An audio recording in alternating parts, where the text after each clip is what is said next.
Hey, listeners, have you ever wondered what you're missing on the Patreon? Let us ask you these questions. Do you like the Pre-Fixe? There's an extended version of it every week on the Patreon called the a la carte. Do you miss your favorite dead celebrities? We have a medium who comes on to talk to them on the Patreon. Are you an astrology buff? We have an astrologer who comes to the Patreon to read the celebrity stars. Do you want to hear what we edit out of the podcast? Then you can listen to our cutting room floor episodes on the Patreon. Do you ever wish we could fix you? Then listen to our all-tier advice episodes right now on the Patreon. And if you ever want to kiki with other listeners of this pod, come to one of our hilarious live Zoom spectaculars.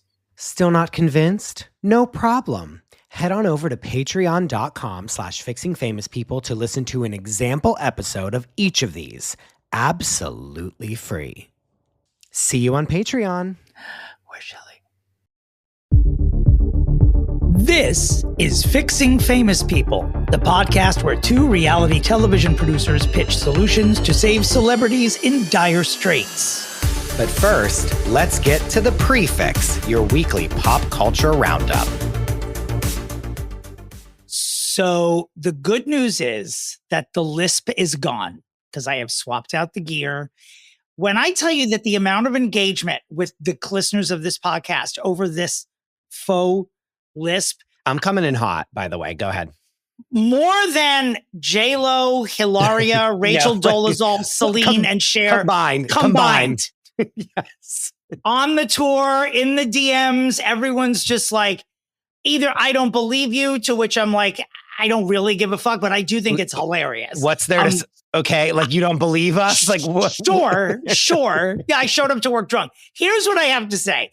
If I sounded like I sounded on the mic in real life, Christopher would never have gone forward with the podcast. If it sounded like that when we were recording, we wouldn't have aired it. We just didn't know. We just simply didn't know. And also, too, Dominick has been going all over the country, about to be Clinternationally going all over the place. Thank you, Christopher. Thank you. And is doing live stand-up, and no one has been like, you have a lisp in the stand-up. So here we are. Although someone I did bite my tongue at some point during the New York show. I don't know if you noticed it. And someone came up afterwards and was like, I thought I heard that lisp. I was like, you were mistaken. You heard an old man biting his tongue. Okay, but here's what I have to say. Yep, and I'm sorry to do this, but I'm here I come. Oh boy. Oh, God, the mic fell. God, now it's broken. Now I'm lisping again. Jesus. Go ahead. What? When you say you're sorry to say something, I start to clench. Go ahead. What if Dominick did develop a lisp? What if, P.S. guess one singular person DM'd me and said, Christopher, I'm nervous to ask Dominick this, but is he okay? And someone did ask, did he have a stroke? Like, what if?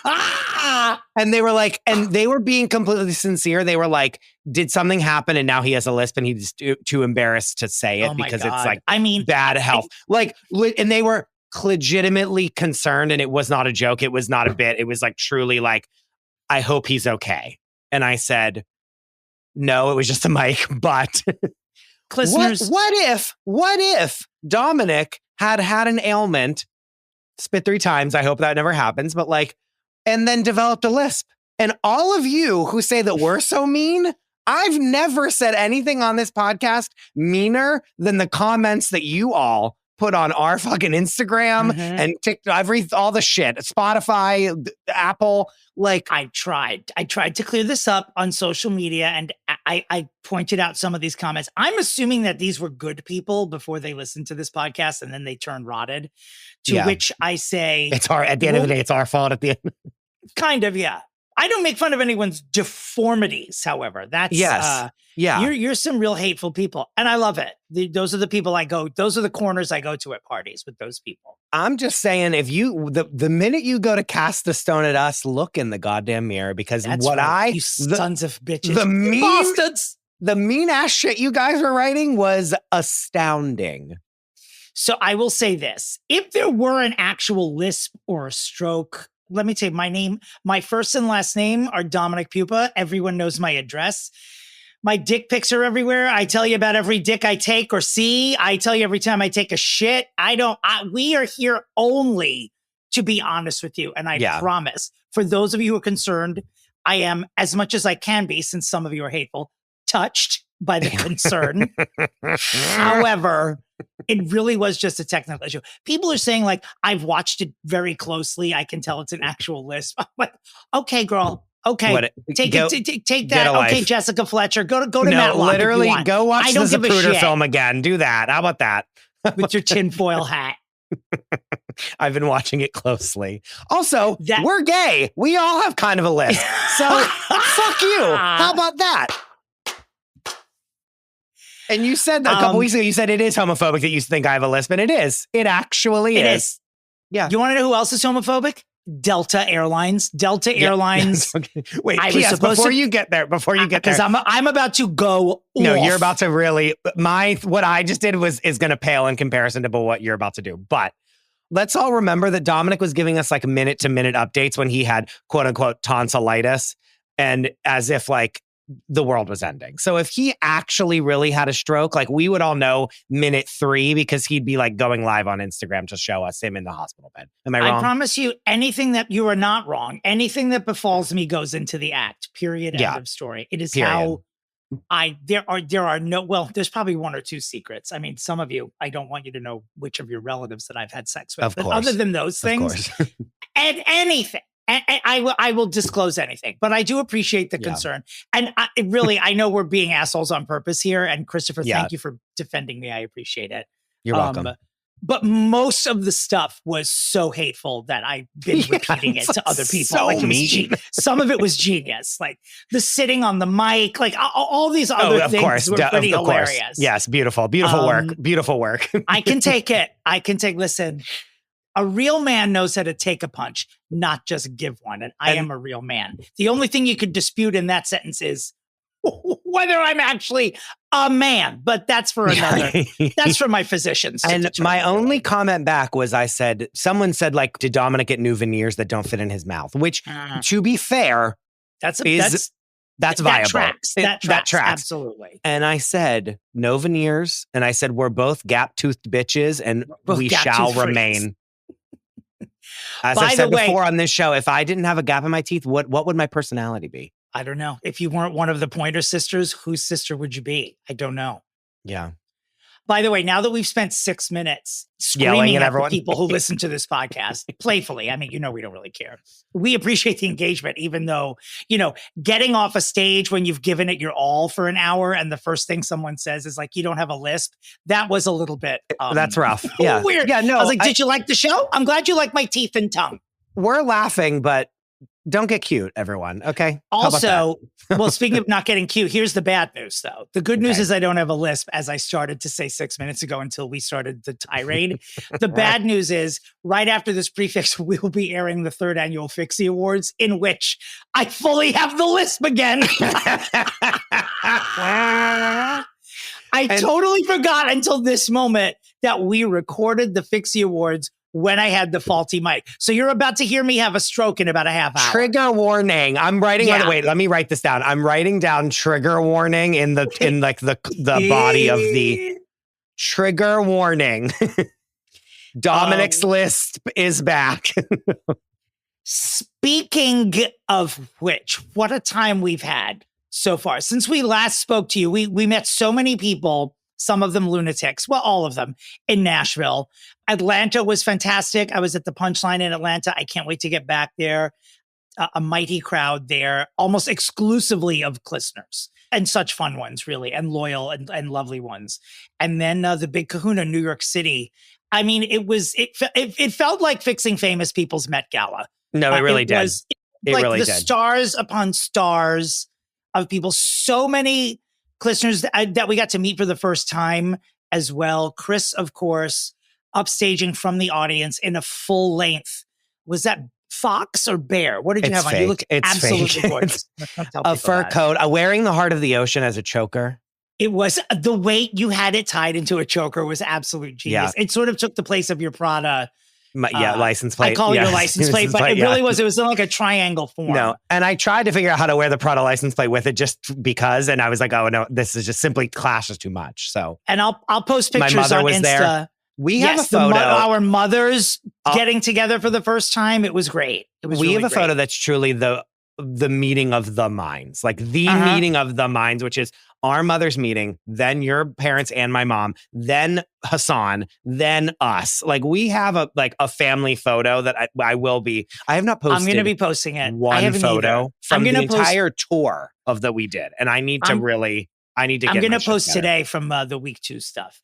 Okay. If you're listening to this on the day it comes out, I was in Chicago last night and it was lovely. And I will be in DC on Thursday, Boston on Friday, and Toronto on Sunday. And then, of course, a couple days after Christmas, I will be in London, UK. Delta can suck all the dicks, all the ones that Joe Exotic is not sucking. And you know what? I got to say this. I am a Delta gal, like a lifelong, Christopher, I live on these points. You love Delta. I fly for free. Because you have a Delta credit card. Like what else could you want to have? You know what I'm saying? It's great. And so I try to manage that Delta experience every day. I check my points. What am I getting? Where am I going? It's definitely part of my life. I've never had a travel nightmare until this weekend. I'm sure maybe years ago, but the mic fell again. I think that the Lord wants me to have a lisp. And they want you to. They want this microphone to knock your front teeth out so that you're like, hey, I'm trying to sing a song here. I was supposed to fly to Chicago on Sunday. Delta texts me first thing in the morning, the flight is canceled. Okay. So they booked me on the first flight going out on Monday. And I have a show on Monday night in Chicago. And then they text me that the Monday morning flight is canceled and they've booked me on a Monday late evening flight. And I'm like, no, I have a show on Monday. Because I was like, why is he flying the same day he has a show? But it's literally you were flying the day before. I shouldn't say never, but I have to, I have to. But like Boston, I have to fly from DC that day, but it's really the only one. I prefer not to travel the day of a show. Sure. But I had to that day. Yeah, and so you weren't. No, but you weren't. Flights, you weren't. And then they canceled multiple flights. That wasn't the plan. Yeah. And then I was on standby for 4 consecutive flights and I was rejected from all of them. I didn't make it. And I got to tell you, the fact that I can't lose my temper in the airport is what will eventually make me have a stroke because, you raise your voice at the airport, you're just out now. Like it doesn't matter. And those workers, look, I know no one has it harder. I understand that working for an airline's got to be terrible because you meet people who make me look like Pollyanna at the airport. I understand that. But if I didn't get the batch of mean ones, truly, like I'm going up to them, I'm like, hey, how oversold is the flight? I'm just trying to gauge if it's likely that I'm going to make it on here or do I need to cancel the show? This queen looked at me and was like, it's not oversold. It's just full. Okay.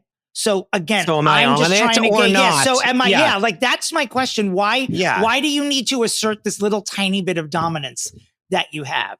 And in my head, I'm like, meet me in the parking lot, you fuck. And I did not do that. Also, he was so much bigger than me. I don't know what I would have done. I would have made out with him in the parking lot because he was so cute.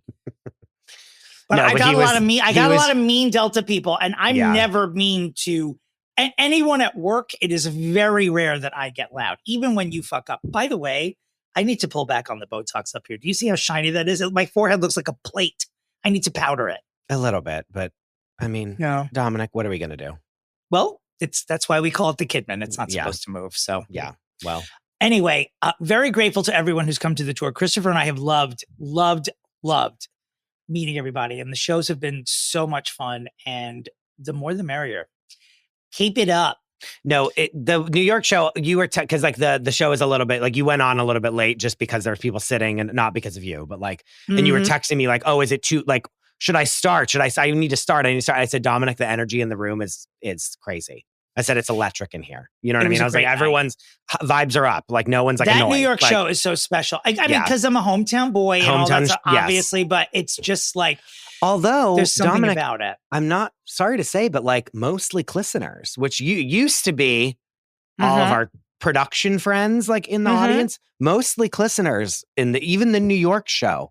There are a lot of people now that are there. I still have, it was probably half because there were a lot of old school people. There's also just people who know me as a comedian. I mean, from the internet who come up, but the podcast has really opened all of that up. And it's been great meeting everybody. Like, we could tell you a billion stories about all the people we met, but then we'll be here all day and we can't talk about Jen Shaw being out of jail or Ariana Grande trying to ruin Sunday in the Park with George. So we're going to get to that now.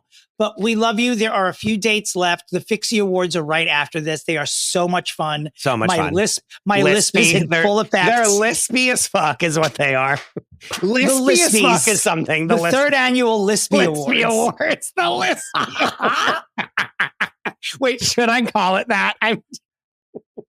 You may change it in the literature. I mean, if you want, sure. It's now become part of the folklore of this. I think podcast. Every once in a while we might have to switch it up with that other mic and that whatever setup you got, we might have to switch it up and just throw the list back in just for good measure. I don't know if it was the mic or the fact that I was trying to do it on the tablet. So I don't really know which thing is wrong. It might be the tablet. I think it's the tablet, but we're going to find out. Okay. Anywho. So this broadcast not sponsored by either Delta Airlines or the Apple Corporation. Apple. All right. We're going to just talk briefly because we have to. Nobody wants to. Sure. This Rob Reiner thing is just horrific.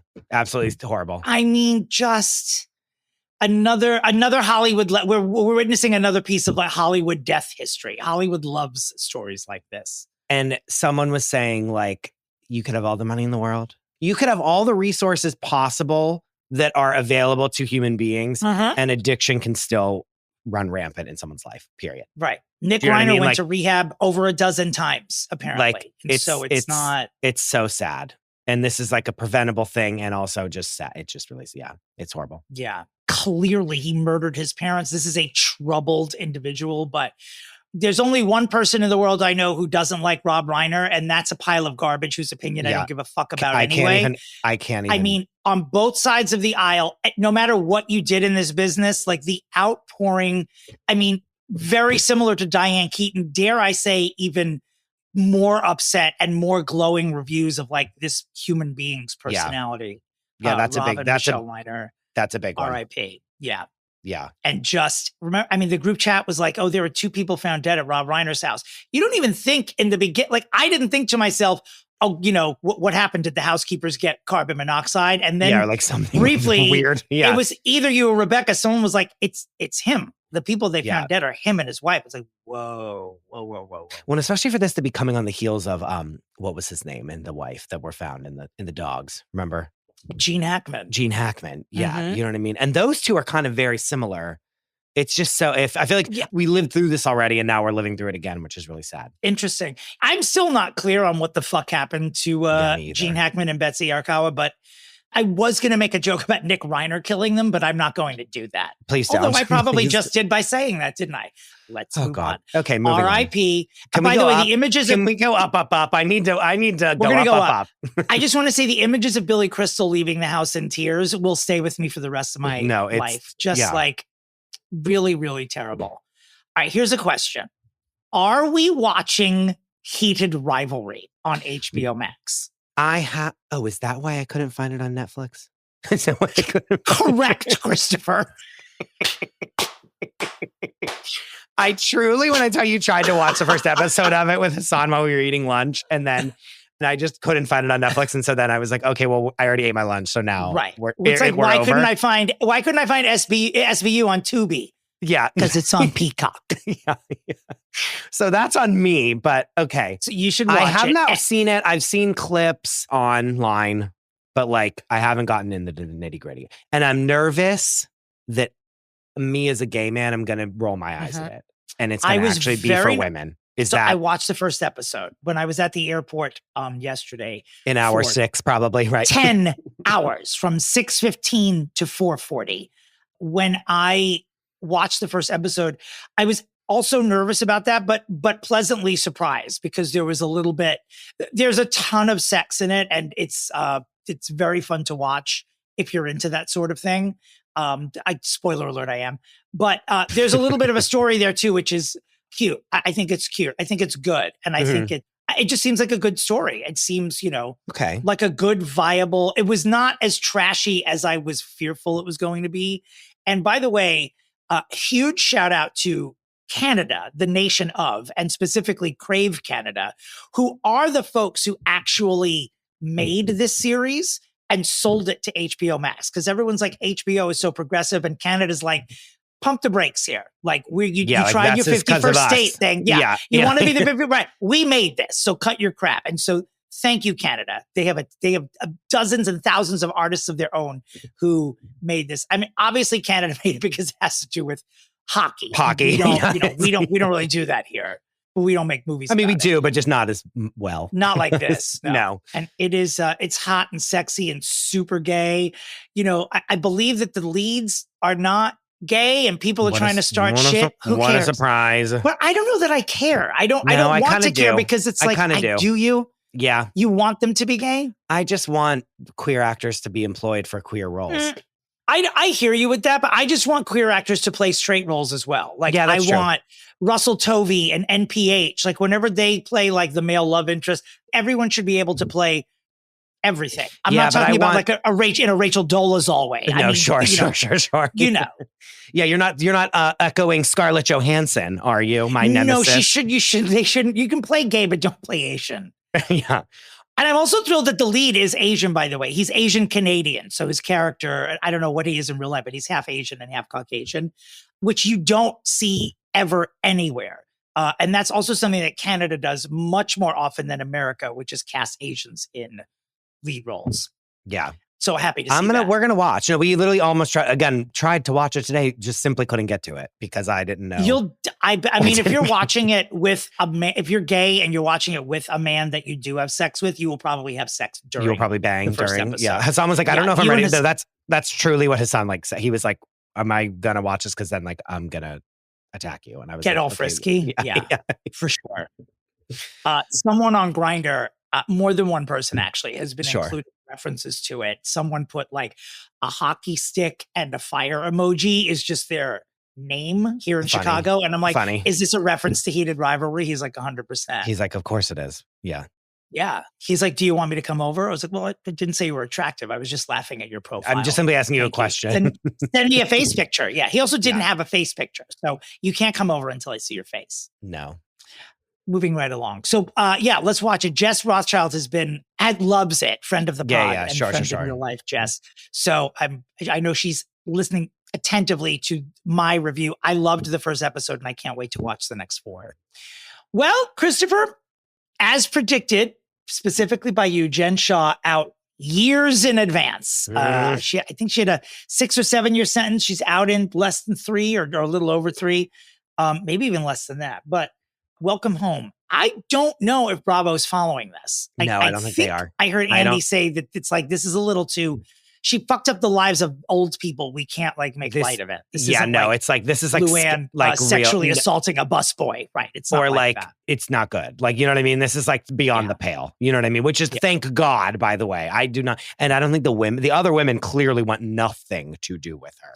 Yeah. They made that very apparent. And so that's like, has she said anything? I've just seen like memes of like. I've seen her reuniting with family members and it's, whatever. I mean, even murderers have family. She's not a murderer, but everyone's got someone to hug them when they get out of jail. Yeah. But I wonder, like, I would love to hear what she would say. Like, I wonder if she's going to maintain that she's innocent or if she's like, I don't know. She pled guilty, but then was like, I have to plead guilty because it's the justice system. And I was like, don't do this.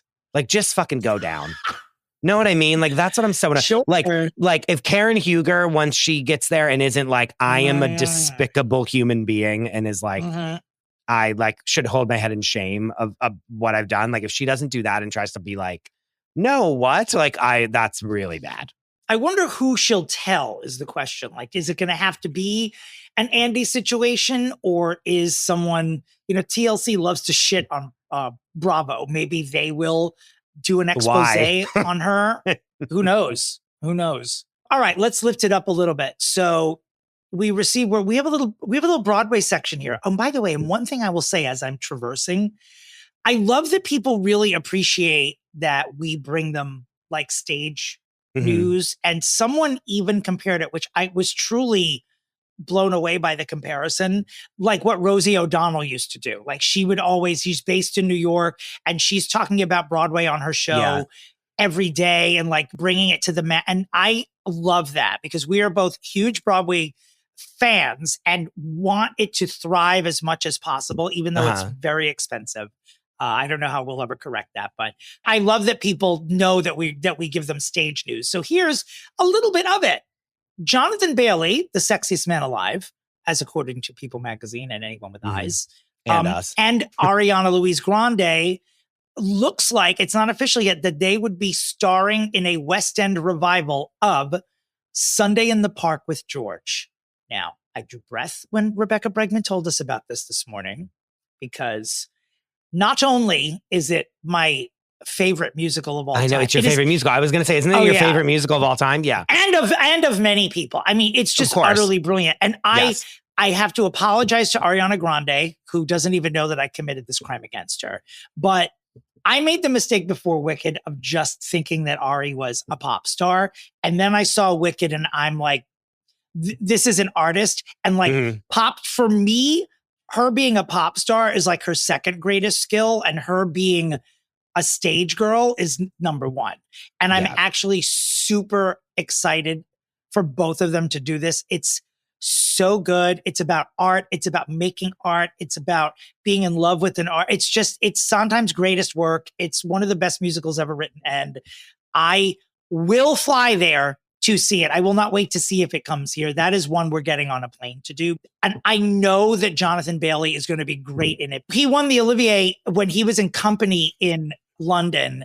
And he was so, like, if you see clips of that performance, he's like insanely talented in in ways that I don't think people in America know, but they do in the UK. Like, he's going to knock this out of the park. I'm super excited. They're going to be like diddling each other like the whole time. Like they're like going to be like so horny to like be doing all that.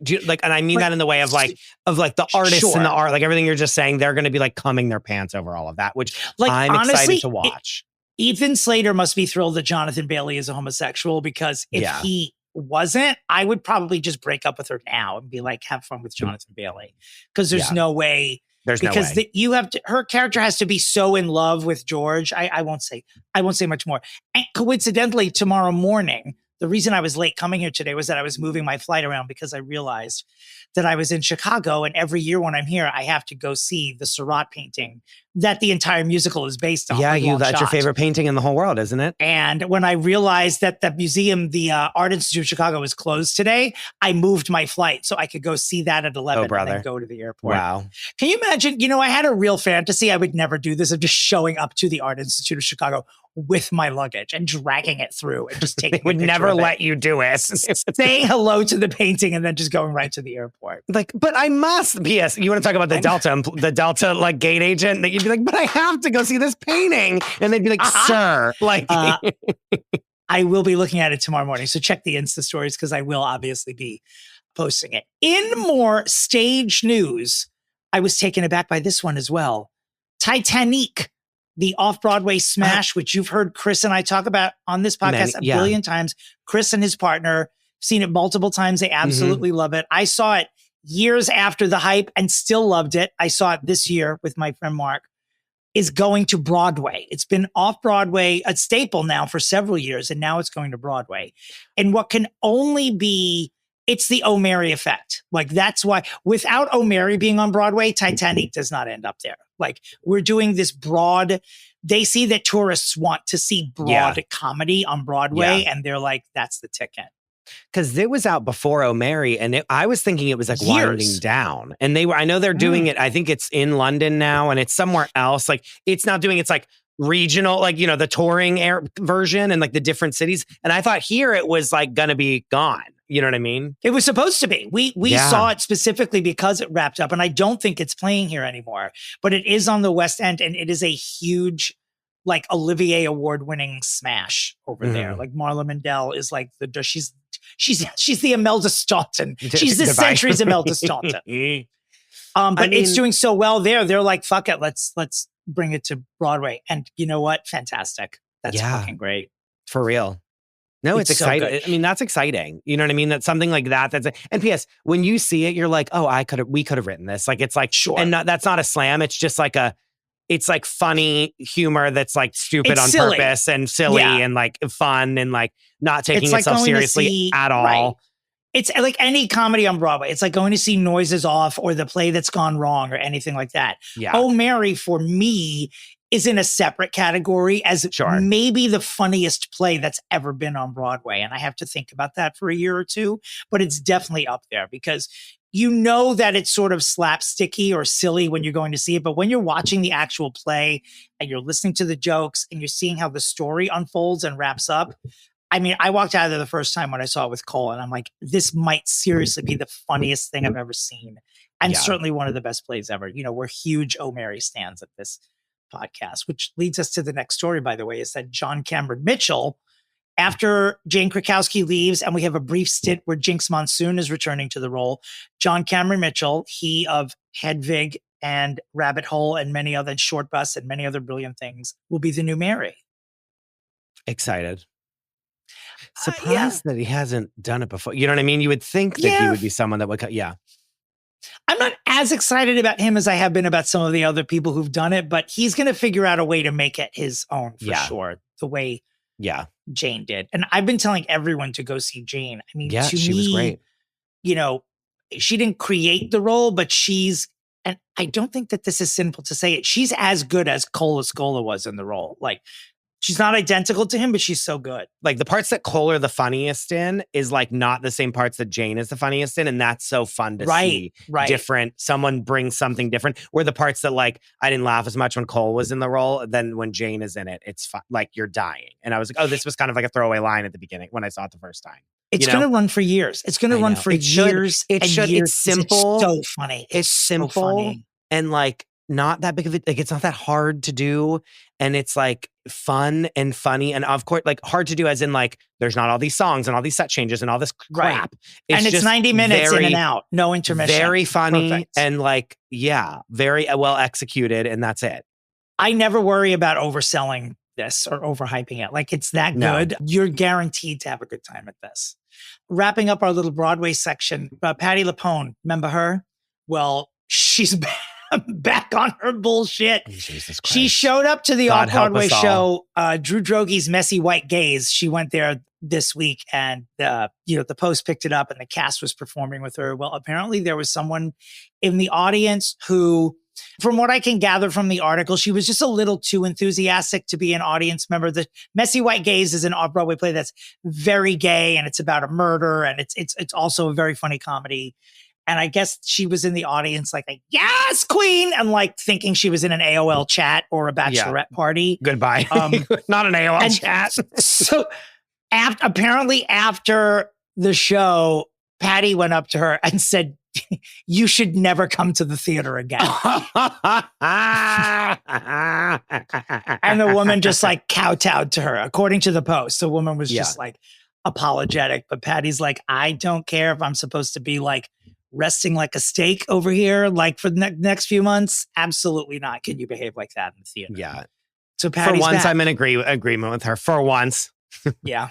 Now, I've been saying in my show that I want Patti to join Andy and Anderson on New Year's Eve, and that's where she'd give her mea culpa, and maybe that's where she was like, I love Audra McDonald. I was taken out of context.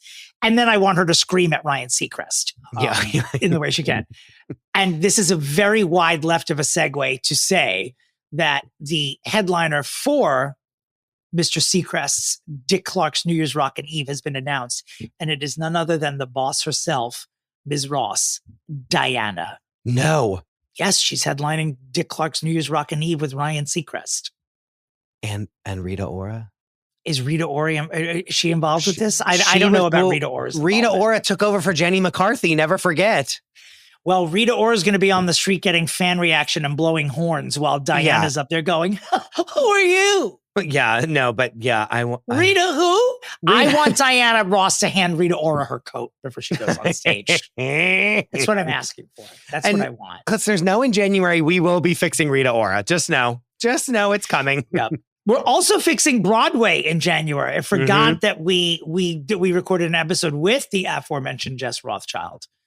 Let's move on. You know who passed away this week? Luke of Luke and Laura, Anthony Geary, 8-time daytime Emmy winner Anthony Geary. He was Mm-hmm. 78 years old, died from complications preparing for a surgery. He lived in Amsterdam with his longtime partner. An icon. I'm old enough to remember my mother and all the gals in her office bringing watching 3-inch televisions on their lunch break to see Luke and Laura's wedding in 1981. Definitely holds a place in history. Also 8 daytime Emmys. Madon. I mean, when you're on that show for 35 years, they, right? Like they nominate you so many times. Someone who's very much alive, and I'm sad to say, did not show anyone his penis, is Sam Asghari, who is in the current issue of Playgirl. Yeah. Thanks for showing us the washboard abs, Sam, but I already saw traitors. I've seen it. Where's your dick? We see that that's on your Instagram. Like we see that on your Instagram. Yeah. Celebrities, look at me. Come here. If you're going to be in Playgirl, show your dick or stay home. Honest to God, like what's the point? Again, I can see this on your Instagram. Yeah, you're not going to say anything shocking enough in a Playgirl interview that I'm going to buy it. I'm going to subscribe to it to see junk. Show us the junk or stay home. It makes absolutely no sense. You don't have to be dignified. Joan Collins did Playgirl and showed everything. And she's a dame and much more elegant than you. If Joan Collins can show her bits, Sam Asghari, you can show us yours. Yeah. It's not too late. You have Instagram. Put your dick on Instagram. Do a follow-up, Yeah. Yeah. You know what? I got a better idea. Come to the Fixing Famous People Instagram and show your dick there. I will take the photos personally. There you go. So Aubrey O'Day, the real one, brother. not the Aubrey O'Day, Aubrey Not O'Day, Drake. the Canadian singer. Aubrey O'Day apparently fainted.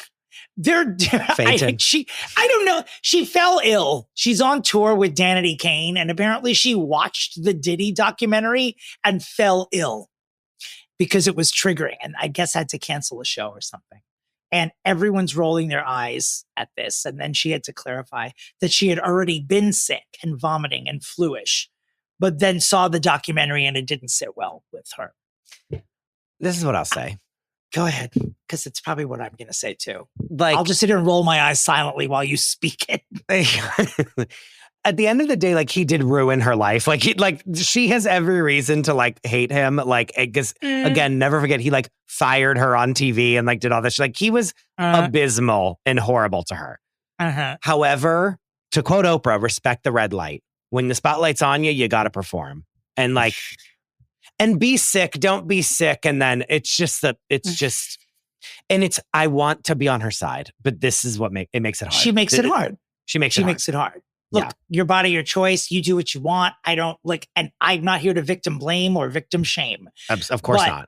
If Cassie can watch the Diddy documentary and still raise her kids and go to work, you can too, Aubrey. It's not, don't pull from the people he actually beat the crap out of. And, I've sort of grown sour on how much publicity she's taken from it, because I understand he was shitty to her. But when you watch the documentary at the end of episode 4, you're like, Aubrey, who?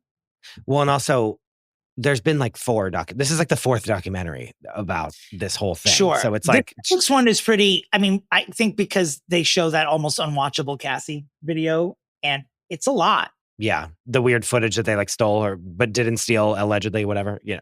Yeah. Good on them.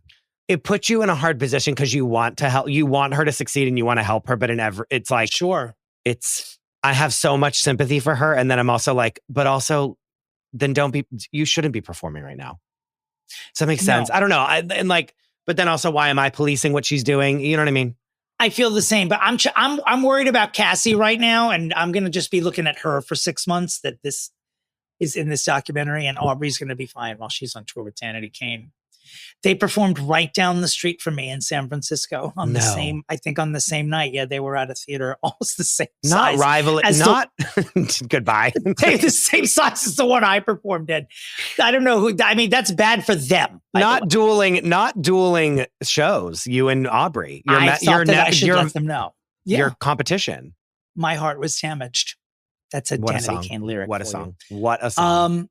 I think we found out which crazy middle-aged white lady is going to be stealing our hearts in the next season of White Lotus. It looks like Helena Bonham Carter is taking the Parker Posey, Jennifer Coolidge role in that one, where she's just going to set us ablaze. I think that's a good choice. I have no issues with her. I think she's hilarious. It's an unexpected choice as Very, well. Like very. it's not Joan Cusack like we assumed it should Yep. be and has said on an episode. Yep. Like No, I would not guess her.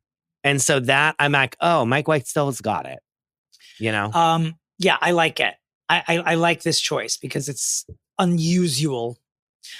Selena's dad passed away. He was in his 80s, Abraham Quintanilla, who we all came to know mostly as Edward James Olmos. Yeah, 100%. In the movie Selena. But he was beloved, I think, by the fan base as well and part of their family. So, of course. R.I.P. I mean, this is like people, I mean, December's always huge for celebrity deaths. Always. Yeah. So R.I.P. to him. Have you seen this video of Tyra Banks in Australia losing her mind with this blonde wig and telling the story about Santa coming down my chimney and like all this, like, you know, I know she's black, so it can't be this way, but she's speaking in a way that is, it's race. It's crazy. Upsetting. It's upsetting. not her. It's upsetting. It feels minstrelly. She went on for 20 minutes on some sort of tirade in Australia, and everyone there was tweeting, "Is Tyra okay?" We know she's not, by the way. We know she's not. And isn't she? Didn't I send you a thing where she's like being sued for like millions of dollars for something? Oh, yeah. Yeah. Like someone is in relation to her hot ice cream company. Someone's suing her for millions. Ice cream. Yeah. Meanwhile, it's like Dairy Queen. I mean, it's like the Blizzard is suing her. It's not hot. It's not hot. It's just milk. Hot ice cream is milk. We already have that. Someone sent me the OG video of her like in that like piss blonde wig that she is wearing and is being crazy. And I said, I think that she like got a concussion and like thinks that she's still like hosting the Tyra Banks show. Oh my word. Like that it's giving her being a rabid dog on national television. It's giving her flipping out over Vaseline being like the gift of the century. She's crazy. Yeah, she's crazy. I don't necessarily want Tyra Banks to get sued, but I would love Tyra Banks to show up in court just so I would see what she'd wear. I'd like to see what she'd wear to that. Yeah, a Gwyneth like level trial for her would be great. That actually would be good for her image. Look what it did for Gwyneth's. Yeah. I mean, we literally closed this podcast with one of Gwyneth's lines from that trial. Because it was so iconic. Yeah. Yeah. Yeah. What do you think she'll say? Like, would she lean over to the defendant? Would she say, "I wish you well," or would she just? Do you think she'd lean into the defendant and say, "I was rooting for you. We're all rooting for you"? She would lean in and be. She would lean in and be like, "I have 2 photos in my hand." I think that she should lean in and just admit who she is. I want her to lean into the defense and say, "I was diagnosed as being mentally unwell decades ago, and I've never told anyone until now." I want her to lean in. This is a deep cut, but I want her to lean in and go, "I'm the reason that Barack Obama was elected president." Do you remember the episode where she like says that she saw it in a crystal ball? You were no, you weren't. How have we never talked about this before? The day that Barack Obama, I did the audience warm up the day that Barack Obama was at Tyra playing basketball on the stage. I was in the room when it happened. Hamilton. I was there. Oh my God. And then remember whenever she like said that she saw it in a crystal ball or that he was going to get elected and she started crying? Yeah. She saw it in crystal meth, actually, was what she meant. She didn't have a ball. She likes to lay claim to a lot of shit, I might add. Well, let me tell you this. This was around the time when Rihanna, like Ponda Replay was already out. And then after that, Umbrella came out. And I will never forget T. Banks standing in front of that audience and saying, and I honestly, this is so crazy. I can't remember if Rihanna was on the show that day because she would have been still not as huge that she could have appeared on a daytime talk show. Sure. And she was like, "I heard Umbrella on the radio and I just said, I have never heard a song like this before. Who is that? She's going to be a big star." And it's like, Tyra, she's already a big star. Yeah, she's like, You discover someone who's already on the radio. Yeah, on Top 40, on Kiss FM, by the way. Not on, you know what I mean? Like, Keep cranking out that hot ice cream and pretending it's not milk. Fucking nutbag. Wait, were you ever there whenever, now we're just devolved, but were you ever there whenever she would do like, Beyonce, what's that video where it's like, I was not like, there that day. Beyonce, what's your favorite body of water? Like, yeah, I was not there that day. That is to why. Have you ever seen Beyonce look more uncomfortable than when she's being interviewed by Tyra Ever Banks? in her life. Never once in her life. Not even in that elevator did she look as uncomfortable as whenever she was on the Tyra show. I think she was more comfortable in the elevator. That's right. Well, we have to go soon, but I think we should note here on the flagship broadcast that Britney has been in the Kardashians' bed for a second week in a row. I don't know what's happening. Wait, I didn't even see this. I didn't even see this. Oh, yeah, another Insta was posted. Okay, well, that's good then. Is it? Yeah. Is it? If Britney shows up on All's Fair season 2, she's going to leave this podcast, and I'm going to let Tyra come in and just host with you. Wait, Hassan was like, can we just watch like the first episode just to see, like, is it really that bad? I'm like, no, I promise you it's way worse than you think it is. Like, I know we're making fun of it, but like, it's worse than what you think we're making fun of. And we watched the first episode and like, we couldn't even get through the whole first episode because Hassan was like, this is the worst thing I have ever watched. But you know what? It has many devotees. It really does. I don't know why. People that don't like good things. That's what. Well, people are saying that Sarah Paulson is saving it. I'm like, from what? From what? Yeah. Many of you have been asking, by the way, who won the Klissner included Pitch Fest for Jim Carrey. And we will announce that on our year-end episode. We also don't know yet. I think we're going to hash it out on that episode and figure it out. We keep getting submissions. People really want to fix them. Coming up on the a la carte, the most important issue of our time, will John Stamos be showing his dick on Hunting Wives season 2? We will have the answer for you. Jennifer Lawrence and Josh Hutcherson. It's the Lisp. Josh Hutcherson. Well, get ready because it's coming back, baby, in about 2 minutes. It really is. They're returning to the Hunger Games universe. Brandi Glanville has a new venture and a new really, really bad wig that I can't believe that she's wearing in public. Rough. Howard Stern is back with Sirius. King Charles is on the mend. Amy Schumer is getting a divorce. And the internet would like to present the argument that The House of Gucci is a Christmas movie. We'll discuss all this on the a la carte. Goodbye. I won't be available there. I will be unavailable to talk about that, but okay. Tickets are still on sale. I'm still on tour. You can come see me this week in Boston and DC and Toronto, and then next week after Christmas in London. Thank you all who've come so far. It's been such a blast. And please tell your friends, especially Toronto. I really want to meet some of these. What are people called that live in Toronto? Torontonians? Torontons? I think so. Sure. Yeah. I'm sure Katie will be there with bells on, of course. So, I'm sure. I want at least 10 people there for each one of Katie's middle names. That's what I want at this performance. Period. And we love you. Happy holidays. We'll see you. Chris, my Lisp, and I will see you after these. Trigger warning, the Lisp will be coming back after these vital messages for the Fixie Awards. Fuck a tap. The Fixie Awards.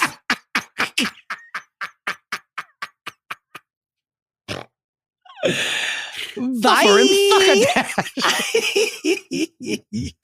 Okay, after these vital messages, it's the Fixie Awards. Live from an apartment in Hoboken and a Homewood Suites in Atlanta, Georgia, it is the third annual Fixie Awards. From the podcast Fixing Famous People with Chris DeRosa and Dominick Pupa. This week with special guest awards correspondent Rebecca Louise Bregman. And now, Nuggets! Hi, everybody. Hi. Hello. Oh, what a pleasure. What a pleasure. The air is electric. What a year. The stars have walked the red carpet. Everyone's taken so much Ozempic, we can't technically see any of them from the side. They all walk down sideways, but everyone who's anyone is here. Hold on one second. Marjorie. Yeah. No, I'm podcasting. Oh, you're podcasting Joe Rogan in there? Okay. Sorry, guys. She has to move in with me. She's doing The View now. If Marjorie roommate. Taylor Greene lives with you, in her sleep, I want you to put some Alberto VO5 on that mess. I'm getting her a blowout, so don't worry. Oh, that was good. Oh, you guys. That was good. Here we are, the third annual Fixie Awards. Tens of thousands of you did not vote for these, but the few dozen of you who did, you have our undying gratitude. Dominic, I will say we got hundreds upon hundreds of votes. Did we? Like we got multiple hundreds of votes. It's not like this was 50 people. Like that other thing you texted me about, should we tell people what we're on the precipice of? I think the Fixie Awards is a good moment for that. I don't want to say the number, but just know that we're at a milestone of downloads that's like a huge accomplishment for us, and we're like we're right there. We'll let you know when it happens. Yes, that's so exciting. Can we go out for drinks? Exciting. Yes, we of course. Martinis. Do we need that excuse to do that, Rebecca? But sure.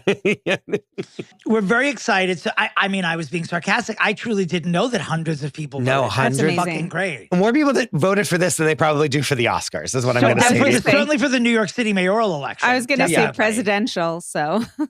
Let's kick it off. The first award. Christopher, who would you like to present the first award? I don't care. Who wants to do it? Should I do the first one and then we'll go? Go for it. Yeah. Go for it. We'll go in reverse age order. The first award is Dumbest Moment of the Year. And the nominees are, again, I'm doing my announcery voice that I love doing. And the nominees are Muppets in Space. And just like that, K-Fed's audiobook, Snoop Dogg being afraid of gay people, Cardi B's plaintiff attorney asking her about her wigs. And the winner is, for Dumbest Moment of the Year, no surprise here, it's Muppets in Space. That was the biggest moment of the year. That is the biggest moment of the year. Yeah. Not to spoil anything, but in Dominick's holiday show, when he prefaces his jokes about Muppets in Space, he says, this was the biggest moment of the entire year. This is the story of the year. Yeah, for sure. Agreed. On our planet, this was the story of the year. This was the resurrection. The beginning of the end, the beginning of the beginning, the beginning of something. It'll be written about. I mean, truly the dumbest moment of the year. Rebecca, yes. Would you please take us through the next award? Sure. The next award is Most Ridiculous Non-Scandal. Anything Sherry Shepherd is upset about. Dominick Pupa's feud with Peanut, the deceased squirrel. Smucker's feet on the dash in Paris. The Cracker Barrel logo. And of course, Millie Bobby Brown and David Harbour. And the winner of Most Ridiculous Non-Scandal is, no surprise here again, Dominick's feud with Peanut, the deceased squirrel. Oh, no! Yeah. I had no idea. Yeah. Oh God.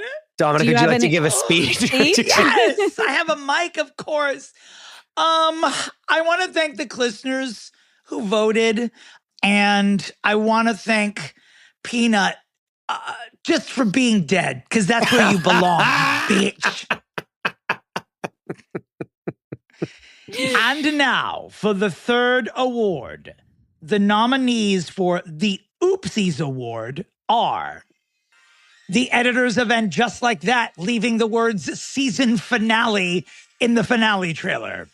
Drake suing his own record label. People thinking James Corden was cast as the Cowardly Lion. The Coldplay Jumbotron couple. And Bradley Cooper's last round of procedures. And the winner of the 2025 Fixie Award for the Oopsies Award is the Coldplay Jumbotron couple. Huge, but of course, I'm just going to tell that, the audience that I voted for, of course, was Bradley Cooper, obviously. Yeah, of course. Yes. That's an oopsies. Well, that's an oopsies that will reverberate through the years. You know what I mean? Like, it's the Coldplay thing. Like, we're over the Coldplay Jumbotron couple. Like, it's in the past, but Bradley Cooper's next round of procedures are our future. Yes, so. Of course. Which better not be at least until Q1 of 2027. There needs to be, we're in a healing period. Well, Are you discussing in the Pre-Fixe? Have you discussed his latest? Probably last week, Okay. Oh, for sure. Last week, we've definitely discussed his burning passion or whatever that I said was chlamydia. Yeah. Yes. It's in there. Christopher, please present this very important Fixie Award. Extremely important. Thank you, Dominic. This was neck and neck and neck. May I just tell you all before I I can hear you. Yeah. I'm getting it done next year in Mexico. I told you. You know what's funny? Remember when I gave you my baby picture? I forgot that I signed it saying, I really hope you get that neck lift. Yeah. It sits in my living room right next to my television on the armoire. Okay. And now, the Jennifer Lynn Lopez This Is Bigger Than All of Us Award. 3 titans have been nominated for this award, and those nominees are Katie Louise Perry, Ilaria Cucumber Baldwin, Ideal, and record-breaking published author Miss Brittany Jean Zila Maria River Red Spears. How dare you? How dare you? Hey, y'all. Hey, y'all. And the winner is, by a hair, I'm serious, by a hair, Ilaria Baldwin. It feels right. It does. It She does is, feel right. She is the entertainer of the year. She is the moment, as they say. She didn't have like a single A+ story this year, No. but she had a steady string of B+, A-, like with the show and the cookbook and the biography. And like that show Alec hitting the tree. Yeah. Came and went, that show. Came and went, right? Like, Well, and again, as I said, like, this was a vehicle to set her up to be able to earn money if he went to prison. Yes. And then he didn't go to prison. And so they were she like, was like, they were forget like, it. can you believe we did that show? And we're all like, no, we can't, you dumb idiot. Yeah. Is there going to be a season 2? No, I don't think they have any desire I to don't do it. think I think so. she's even said so. Like, she was like, why did we do that? And I was like, I know why. Anyway. I'm going to jump in to do this next one, Of Rebecca, course, since of course. there are no nominees. It's a very special award. Mhm. Oh, there we go. This is the first year we're presenting this award, and we are presenting the award to the person for whom it is named. It is the Halle Berry Best Decision Award. Inaugural. The inaugural. And the best decision of the year was when Halle Berry exited during the piloting of the Hulu disaster series, All's Fair. Congratulations, Halle Berry, on saving your career. Please text Glenn Close and tell her to do the same. The winner is Halle Berry. Whoa. Yes. Beautiful. I mean, honestly, beautiful award that has now just been birthed out of something real. Yes. Also. Beautiful. Yeah, Halle Berry's on a roll this year. She basically introduced Gavin Newsom 2 weeks ago, and 30 seconds before he came out, she's like, here's this motherfucker, Gavin Newsom, woman hater, Gavin Newsom. She has 0 fucks to give anymore. I think she's just, not. and I love that. I love that. And The again, combination of being that physically flawless and having no fucks is very dangerous. She should be the mayor of New York. Do we think that she was supposed to be the main character and then Kim ended up being like, I want to be in a show, and then Ryan Murphy booted Halle? There's no way, right? We need to launch an investigation to find out what role she was going to play. You know what I hope is that she has All's Fair is on Hulu. I hope she gets a Netflix show that rivals. Yes. And it's like so blatantly obvious, and she's like rubbing it in our faces like at all times. I'm a lawyer. I'm a hot lawyer. Yeah. I'd love that. All right. Here Rebecca, we go. if you would please give us the next award. Best face-beating wardrobe and/or wiggery. And this is also a new award, so I'm really excited. Thank you so much for letting me announce this one. Jennifer Lynn Lopez and her wiggist, The Kiss of the Spider Woman. Lisa Barlow's singular eye in that one confessional. You all know what we mean there. Cardi B's trial, HMU. Little Nas X's Tidy Whities. And Bradley Cooper's last round of procedures. I can't believe we even let that one slip in Multiple there. nominations. Well, Multiple it's- nominations. It's deserved. It's Bradley. And the winner of Best Face-Beating Wardrobe and/or Wiggery has to be Cardi B's Trial, HMU. Woo! All those Worth it. wigs. So many wigs. So many wigs. When your attorneys talk about your wigs, there's nothing else you can do but win an award on fixing famous people. In the words of Cardi B, they're wigs. Christopher, please present the next award. This next award is for Most Fixed Celebrity. And the nominees are Kelly Rowland, Demi Demetria Lovato, Rachel Zoe, Wendy Williams, Lady Gaga. And the winner is Demi Lovato. Did not think that she was going to get that one. I'm yeah, not but gonna lie to you. she did a very clarifying interview on a rival podcast. Maybe people heard that. I just think she seems a little more grounded. She's come down from space, if you will, and she's on our plane right now. And maybe that's why. So she did the work. She's freshly married. She made fun of Poot this year, remember, at Halloween? Yes. Right. It does seem, puns intended, like she is back on our planet. She's back on our planet, I think. Yeah. She got her styling right for once in her life. And her music, I'm sorry, that I wanna go fast. I good. wanna go. It's a good great song. It's Yeah. not anything special. She's a way better singer than that song. But like, it was fun. I'm feeling great. I feel like I'm in 2009 in a great way. She's playing it safe. She's doing it right. And I love it. Versus like Yeah. being attacking yogurt shops, you know?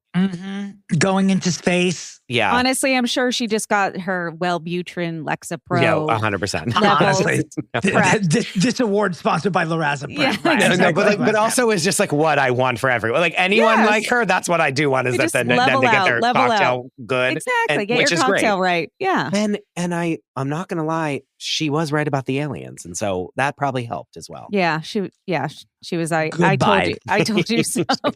She was Dominic. And now the award for most unfixable celebrity, and the winner is Christopher Michael DeRosa. The nominees for most unfixable. Oh, go ahead. You had one more. No, I'm Demetria. done. I'm done. The nominees for most unfixable celebrity are Katy Perry, Jillian Michaels, Gwen Stefani, Michael Patrick King, Deserved. and Mel, the Golden Bachelor. All deserving. The winner is Jillian Michaels. I was very surprised. By a landslide. She's Like a by terrible a human person. landslide. It's because she's political now and people don't like it. And she's Yeah. an asshole. Everything she She's says always is been one. horrific. Yeah. And I think that her not participating in that Biggest Loser documentary did not help her at all. Mhm. Especially since everyone on it chastised her. And was like, she was the biggest bitch alive. Right. Yeah, she is. Guess who was in second place for this award? Don't Katy say Perry. not Mel the Golden No, Bachelor. absolutely Katy? not Mel the Golden Bachelor. It was Katy Perry. Katy Perry. She Yeah. is. I thought she'd be number one with a bullet. When No. I Dark see her listenership. flip flopping around with Justin Trudeau, could we have imagined January No. 2025? No. No. No. Could you? No. What No. a fix, though, huh? Yeah. Huh. No, honestly, yes. But this is Rebecca, back me up. The shit-eating grins that they have in every picture, that doesn't that ruins it, right? Oh, if they of were I course. need them. I need for him to find some sort of loophole, run again, and for her to be the first lady of Canada. It would- That's the only way only- the story ends for me. Only way. Only way. And they're starting to morph and look like each other. It was yes, no, Yeah. maybe Mhm. so. Yeah. Like his hair is starting to become her hair. Am I wrong? Is she going to move to Canada? I mean, I guess Maybe? he doesn't have to live in Canada anymore. So. Are there disabled veterans or nuns there for Oh, her to yes. drive to suicide or Native- jail and- during a and the real estate natives deal? Yeah. Put their second foot in the grave for them. Yeah. Yeah. Is there anyone there for her to murder? Yes. Oh, yeah. Oh God. All right. Speaking of Canadians, our next presenter is not only Canadian, but a woman with 3 middle names. You know and love her. It's Caitlin, Hillary, Amanda, Melanie, Rosen. Oh my gosh, thank you so much. What an honor to be here. Middle name correspondent. Yeah, it's my passion thrust upon me by my family. Katie, why don't you present the next award? Okay, hello. Here are the nominees for Best Middle Name this year. Calendria Trinae Rowland. Oh, Good one. Hillary Earhard Duff. oh, Beautiful. Harvey Forbes Firestein. oh. Hello. Carlos Irwin Estevez. See. Ugh. James Maury Henson. Oh, Beautiful. And Margaret Mary Emily Ann Hyra, Also aka known as- Meg Ryan. Oh, Not Keith Urban, the real Meg Ryan. And The winner the is winner for Best Middle Name is Margaret Mary Emily Ann Hyra. Woo! I mean, how can you not award 3 middle Yes. names? How could you not? How could you not? Right? congratulations, Meg and Keith. And Yes. Keith. And the straightening irons of the world. This is a great day for split ends, everybody. Fantastic day. It's beautiful. Caitlin, thank you so much for being here. And Oh may my you, gosh, May. may your 3 middle names reign Mhm. always. My absolute pleasure. I hope we never meet someone with 4. Thank you for making this broadcast truly Clinternational. Thank you, Katie. Always Love a you. joy. Oh, wow. Thank you for doing this for 3 minutes. A perfect part of my day. Love you all. Love you. Goodbye. Okay. Normally, the next award is the Judi Dench Glossary of Terms Lifetime Achievement Award. But usually we have all these different terms that are brought into our world. We talk about them. They were in the Glossary of Terms. We define so many things on this show, and they become Clinternationally spoken by the listenership. But I didn't have a vote for this one because I felt I brought it upon myself to award this award this year to Mr. Dominick Pupa for the word wiggist. Oh my God. I'm clapping for myself. Surprise. It was so not only hilarious, but immediately adopted by everyone listening to the podcast. Like the number of people that were like, where's this person's wiggist? And it was just immediately canon. I didn't know that it wasn't a term before the podcast. Was it I not? didn't either. I don't know. There are probably thousands of people going, that's already a word, but because There's Chris no never heard way. it before. No. I don't know that it's a commonly used word. No, But it's also, it's a shame that the other term we spoke about last night, Chris, did not come in to challenge wiggist for the term of the year. Which was You told me last night that you need me to figure out how to spell oh. so you can put it in the glossary. is it just a lot of O's? Would people want like But an capitals and ooh, lowercase. With like a ooh, Dominic wow. ooh, like Yeah, on a ooh. hat or a shirt or a Yeah. sticker? Like Maybe 'cause some umlauts? Yeah. Umlauts? It should be 9 O's with a different punctuation mark on each O. Yes. Yeah, we'll get that working. We'll get that working. Get that working. Rebecca, would you like to present the next award? And I must say, I think that the Lainie Kazan voice needs to come out Okay. for this one. Hi. Hello. Thank you for having me on today. I love you guys. Kisses, kisses, kisses. And the next award is Best Feud. Okay. I have papers in front of me. Papers. Okay. Papers is the most deep cut reference in the world. I'm not going to explain it to anyone, and I'm dying right now. I some of these names. But I'm doing it. Okay, Best Feud. Here we go. Nicki Minaj? This is like Marlon Wayans reading the Golden Globe nominations. Nicki Minaj versus Cardi B. That sounds scary. Okay, and the next one, oh boy. I know him. I don't love him. Keith Urban versus the world's straightening irons. Oy vey. I don't even know. You'll have to explain that to me off mic. J-Lo's, is that Wiggist? Is that word yes, Wiggist? yes, it is. It just won an award. Well, I was in the kitchen. J-Lo's Wiggist for Atlas versus J-Lo's Wiggist for Kiss of the Spider Woman. Did I ever tell you the time I did Kiss of the Spider Woman? Summer Stock? Did you ever? You played who? You played the Spider Woman? No. Okay. I was going to say, we would have read about Lainie Kazan playing the Spider Woman. Yeah. Who did you play? There are literally no more the female prison roles. guard. Exactly.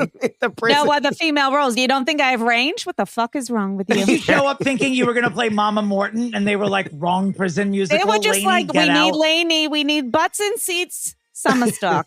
So here I was. All right. The next one, I don't know these people at all. Lily Allen versus David Harbour. God bless. And then finally, Patty. Oh boy. My close personal. You want me to read this? My close personal You're friend? friends with Patty LaPone? Patty versus Hell's Kitchen or Audra McDonald or anyone in her path. God bless, God bless, God bless. And the winner, best feud. Maybe you youngs can explain this to me. Lily Allen versus David Harbour. Lily Allen versus David Harbour. Never heard of them. Never heard of those people in my life. Wow, we were just transported. That was immersive theater for 5 minutes. It really was. I don't Summer think Lainie Stock Kazan, I reference think was Lainie Kazan incredible. can't read. I think Lainie Kazan's illiterate. I think that's the breaking story. Maybe. Anyway, there's a GoFundMe for that if you want to contribute to my acting. There's a GoFundMe. When you said you want me to read this, my close personal friend. Oh my God. Christopher? I will say no. Lily Allen and David Harbour are that it's big. I mean, it's nowhere near done. No. Have you, when I listen, there's a song called Pussy Palace, Pussy Palace, Pussy Palace. Pussy Palace. Yeah. Yeah. We're Good for nowhere near her. done with this. Good for her. Did you see that Good for her. she's selling her album on polka dotted shaped butt plug USB drives? Great. Fabulous. I Are was you like- making this up? No, it's real. Okay. I think, unless the Is, internet. I mean, is that P.S. Is anything real? is that on everyone's Christmas wish list? For It's the on year? mine, I think. Should I give that to my mom? Should Phyllis give that? Phyllis should get that, actually. Yeah, I think so. Okay. And now to present the Fixie Award for Best Photoshop is last year's winner and Photoshop extraordinaire, Greg Arcade. Oh, Wow. A true artist, a real artist and amongst. a hot piece of ass. Woo. And now to present the award for Best Photoshop, it's last year's Photoshop winner and one of our best Photoshoppers around. It's Greg Arcade. Thank you for being here. Woo. Thank you, Christopher. Thanks, Dominic. Rebecca. Someone we All just right. got obliterated blackout drunk with in Palm Springs Oh. at Dominick's show and a drag show afterwards. I don't know how you do it night after night, Dominic. That it took a moment. I the don't next either. day, so. I'm like June Squibb in Marjorie Prime. I just keep carting my old ass out there, having people hold me up until I collapse out Yes. after backstage. Right. If I stop, I won't get up. Right. Yeah. Pretty well, yes, actually, yeah. That Okay. part's true. No. Greg, it's time for you to present the award for Best Photoshop. Oh, All right. Now, the nominees for Best Photoshop are Muppets in Space by newcomer Mackenzie Smith, Another Muppets in Space by Samaya McMullen, K-Pop Demon Hunter Apocalypse by 2023 Fixie Photoshop winner, Shanaz Petty. Mhm, And then mhm. lastly, The Baldwinitos Take Austria by Samaya McMullen. All right. May I have the envelope, please? I'm gonna kill you. Yes, and notice that all four of the photos are Yes. on the computer behind him. yes, yes. Ugh. He's done more production work than we have on this, we this have show. Completely, of course. Yeah. What a surprise. All right, he's opening the What envelope. kind of.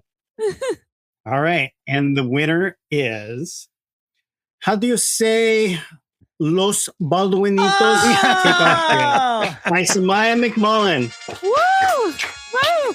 So, and she'll also be receiving No. this No. my God. wonderful Fixie You can Oh tell my that's the God. creative flame, right? That's Wow. Oh And- my God.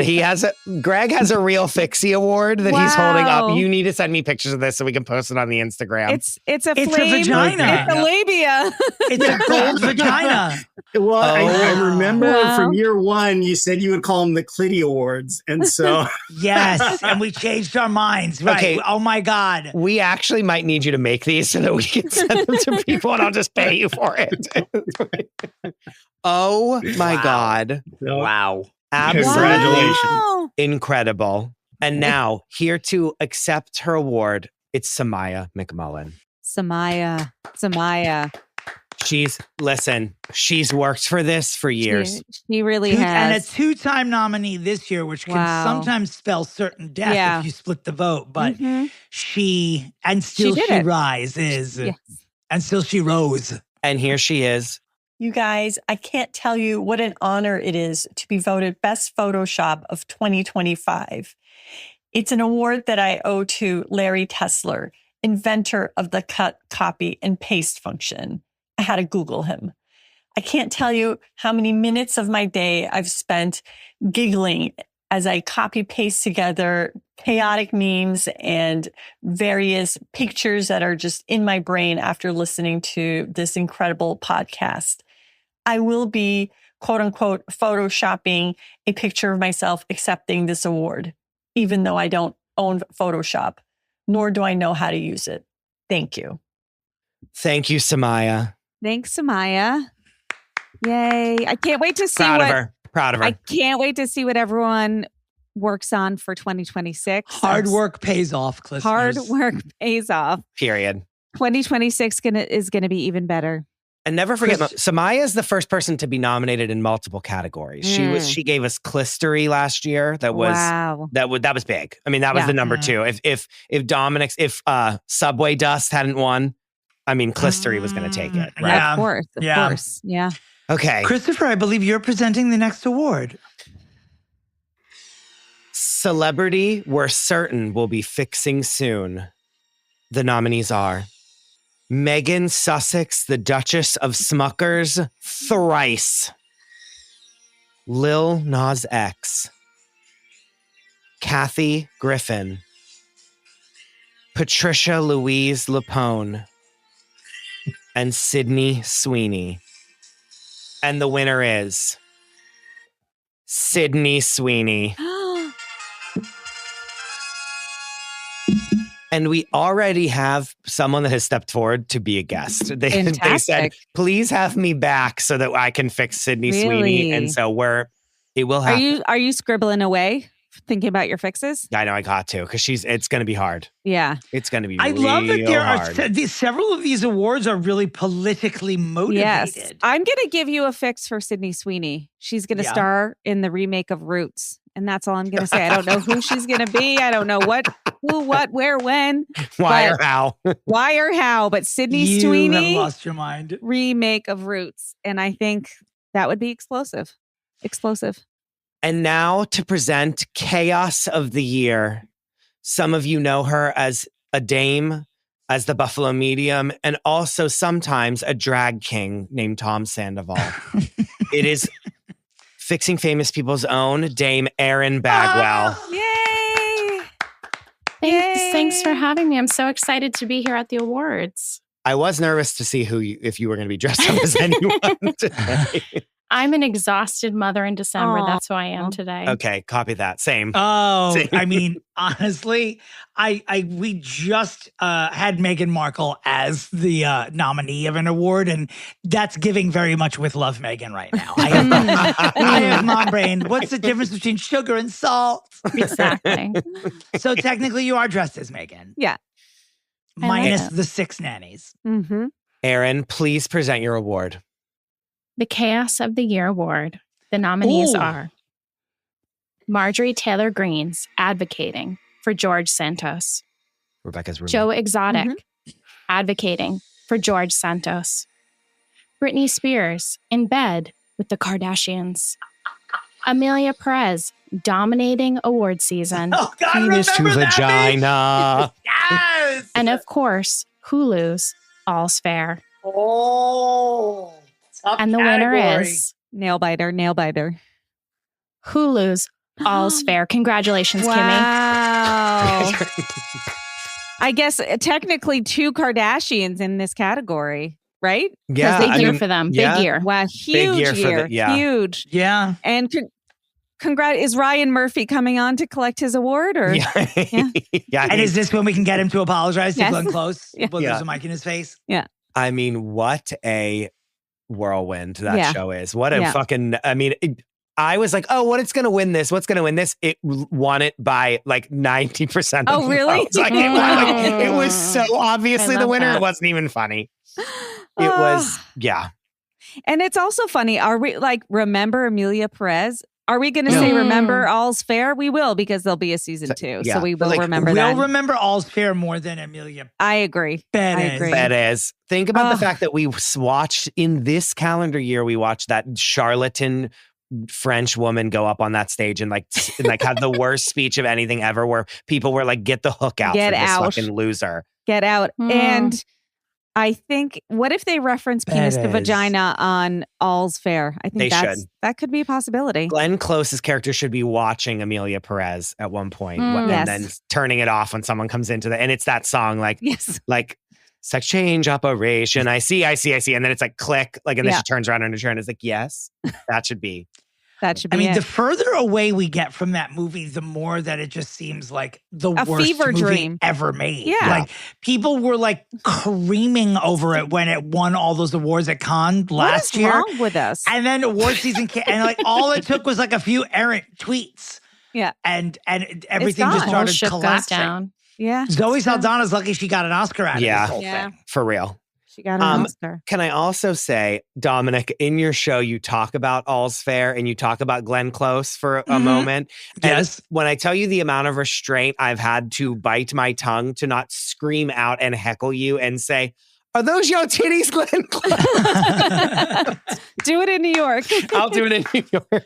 Are will. those your titties, Glenn? Heckle. I will. I think it should be brought up, actually. Yeah. You're going to should. gag when I say, speaking of Glenn Close, that I'm going to bring it up. Oh, what? I mean, our penultimate award. What an award it is. This, Wow. Dame Aaron, do you believe that this was the chaos of the year? I mean, I think it was Rebecca who said the Kardashians were in it twice. It really feels like they were so obnoxious this year on a lot of levels. To be honest, I was a little disappointed that Hilaria didn't sneak in. You know, I feel like she was, but maybe she's just our Fixie, fan favorite. She's won an award. She's won an award tonight. Yeah. Oh, Spoiler. thank God. Yeah. Good.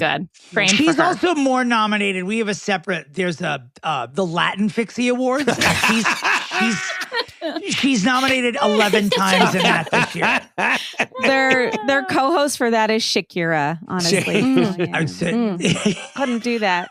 But Hulu's Fair seems right in the sense that I did text Rebecca and I was like, will you tell me if I have to buy Hulu so I Yeah. can watch the show? And she was like, Yeah. no, absolutely not. The reviews came in and it was like, okay, well, I almost feel like I should do a puppet version for you, and that might be better. Yeah, yeah. actually. love to see it. Get one of those puppet theater, like those cardboard. here I like, can't. yeah. Here she can't. Actually, I'm liking this idea, Aaron. I would This love could a be my recap my in like creative a outlet. 4-minute recap just Uh-huh. of the With puppets. Would I love love to this. see it. Yeah, maybe I'll get into the TikToks and do that. Perfect. Look out for that. Look at God, as we say. Look at God. Look at God. Look at her. She's a mess. Aaron, thank you so much Thank for you. being here and obviously bringing Thank your you. presence. to Obviously, the pleasure is mine. Yeah. Happy Chris, holidays. did we send Aaron and Greg and Katie the gift basket for being presenters this year? Yes, What's in it? It's bottles Oh, I of bet it's our, a Skims package. it's the Skims Merkin. It's a bottle of mine and Dominick's farts. wow. And most importantly, a lavender bath bomb from Meghan Markle Yeah. for your Homemade. guest bath. Homemade. The guest Homemade. bath. Yeah. Tell us about Yep. your guest bath, Aaron. I'll be using it. Well, Dame Aaron, we love you, salute Dame Aaron. We love you. Love you guys. And so do the listeners. Bye. Onward. And now, the award of the night. It is the Fixie Award for Best Episode. Tell us about about the best episodes. What are best episodes like? Are best and episodes so, like, things? what's best? You know what I mean? What's Like, best about what's it? best? Do you love to like listen to them over and over? What is best? What is best? Like, I'm the best. You're also the best, Rebecca, right? You guys are the best. The listeners are the best, Everyone's right? the best. Everyone's Do you know the best. I actually feel like I'm watching a regional production of On Golden Pond right now for the first time since we started this. That was Rebecca and I doing a bit of like the thing that I hate the most about award shows, where they do this stupid comedic thing that makes no sense. It's the best. the best. But we have last year's best episode recipient, Chelsea Devontes, to present this year's best episode award. Oh, and here she is. Hello, Mother. Hello. I am thrilled and honored and titillated to be back, reminding you all that I, Chelsea Devontes, was the Best Episode Fixie Award winner from the 2024 Fixies. Now, some people said it was rigged, that it was reverse nepotism, as I am your mother, and yet you awarded me. But shouldn't we be taking care of our mothers at all times? That's what I think. All right, here we go. Your open mouths awaiting my harvest. Let's do it. The nominees are Megan Fox with Beyond the Blinds, Meg Ryan with The Cinemile, Meghan Markle again with Erin Bagwell and Kristen Meinzer, Malls with Tracy Thomas, Orlando Bloom with Kate Casey, Gypsy Rose Blanchard with Little Miss Recap, Gwen Stefani with Deanna Chang, Camila Cabello with Ace and Caitlin Fanning, Michael Patrick King with Jess Rothschild, and Rosie O'Donnell with Sarah Wendell. And the winner is... Dun, dun, dun, dun, dun, dun. The winner is Rosie O'Donnell with Sarah Wendell. One of my favorite trashy bitches. Absolutely deserved and wonderful. I am thrilled to pass on the crown to you. Dom and Chris, please make a crown. Send me one, then I shall give it to Sarah. Wow. That was a great app. Great app. Great So app. deserved. What a good. I have gotten more DMs about that episode No way. than any other episode. Okay. I think maybe I will re-listen. Speaking of. It was It's a good one. Only because Yes. you didn't. That's the episode where we really start to realize that these people that Yeah. we're fixing have been in our lives for decades and Yeah. you don't even realize. And she's been in there so steadily since before Christopher was born. I mean, I was in high school when I remember seeing her do stand-up Right. for the first time. And that was quite a long time ago. Yes. But the ups and downs with all her daytime shows and Broadway, and it's like she's an icon. Love her or hate her, this is an iconic human being. Really. Just the sheer the Really. volume of entertainment and scandal that she's been involved in, you know. But we love Rosie O'Donnell here Yeah. on this Love, podcast. love. By the way, we also love her. Yes. And now to accept her award for best episode of the Fixie Awards in 2025, it's Sarah Wendell. Oh, a little Jewish princess. A little Jewish princess. She's Thank wearing you, a thank you, thank you. Hanukkah menorah that's lit Santa hat, right? I just need you to know I once ran a 5K No. in this hat, but I had to wear it like this because it wasn't aerodynamic. Like this a way. gladiator. That's funny. So wearing it properly is kind of a thrill. Wow. You look like Hanukkah Harriet. Yeah. yeah. Thank you so much. Congratulations on winning best episode. We were just saying how much we love that episode. Yeah. I love that episode Yeah. too. I'm so honored that your listeners chose this episode because honestly, it was a gift to be a part of it. Like spending that much time talking about how much I love Rosie O'Donnell and like celebrating someone. Like when we were doing this episode, I'm sure you mentioned this, the more we looked at her history, the more we realized how much just said joy that. she has brought into the world. And I hope that I someday can create that much goodness in the world as she has. I think that you do. You do. Well, thank You you. do. I hope so, because I'm in awe of what she's accomplished in her life. I also was looking up like additional information about her because you never get tired looking at cool things Rosie O'Donnell has done. She had a quote that I found, quote, "I am sure that I will cause tremendous seismic shifts in the culture again." Okay, sure. I'm here for it. Let's do it. Yeah. Sounds great. Yeah. I'm sure So she will. I am so honored to be a Fixie Award. I'm going to turn red. And to I'm so share it excited. with her because, like Record of the Year, producer and artist both received. So we will be sending her Fixie as well. Ooh, I get to be with her. Oh my Well, if you guys Okay. wanted to meet and you had the same mailing address, sure, we'd give you.